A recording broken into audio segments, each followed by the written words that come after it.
façon tout aussi extraordinaire, en employant un appât humain. Il arrive que les hommes de Mbao aient eux aussi recours à cette technique.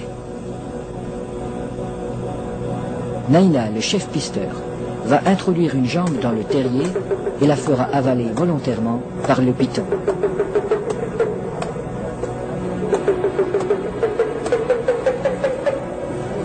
Il est indispensable de posséder le remède qui a été fourni par le sorcier. Cette mystérieuse préparation, à base d'herbes et de racines écrasées, n'a pas qu'un effet psychologique. Elle a le pouvoir d'attirer le serpent tout en protégeant la jambe du pisteur. Le remède agit encore comme un lubrifiant. En imprégnant un tissu qui entoure la jambe, il facilite sa pénétration dans la gueule du reptile.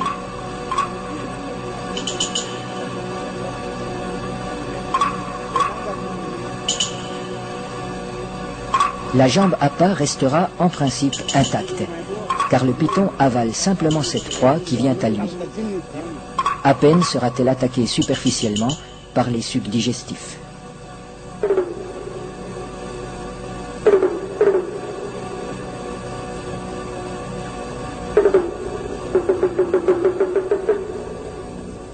Cette chasse n'est pas sans risque.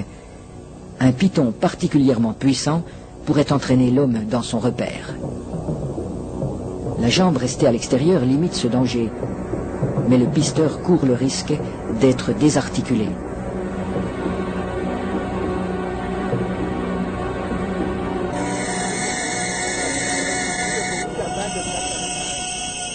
Pour rendre l'attente moins pénible, mais aussi faciliter le glissement des corps de l'homme et de l'animal, on place des feuilles fraîches sous le pisteur.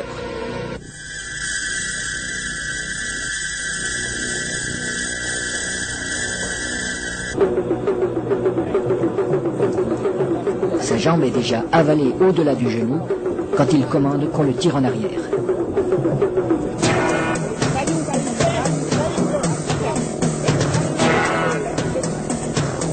Refusant de laisser échapper sa proie, le python apparaît.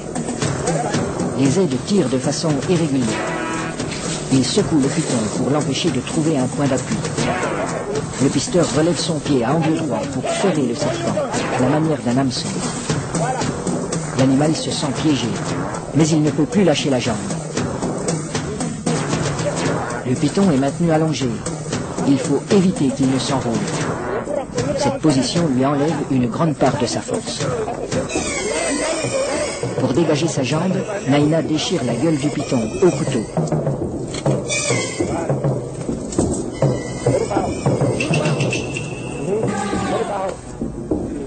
Puis, il lui tranche la tête. Les autres pisteurs relâchent progressivement le serpent.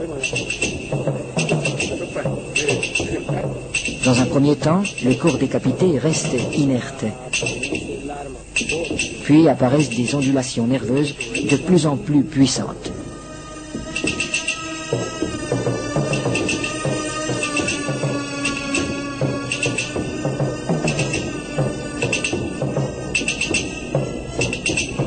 Il bougera ainsi pendant près d'une heure, prenant presque des positions d'attaque, comme s'il cherchait toujours, au-delà de la mort, à menacer ses assaillants.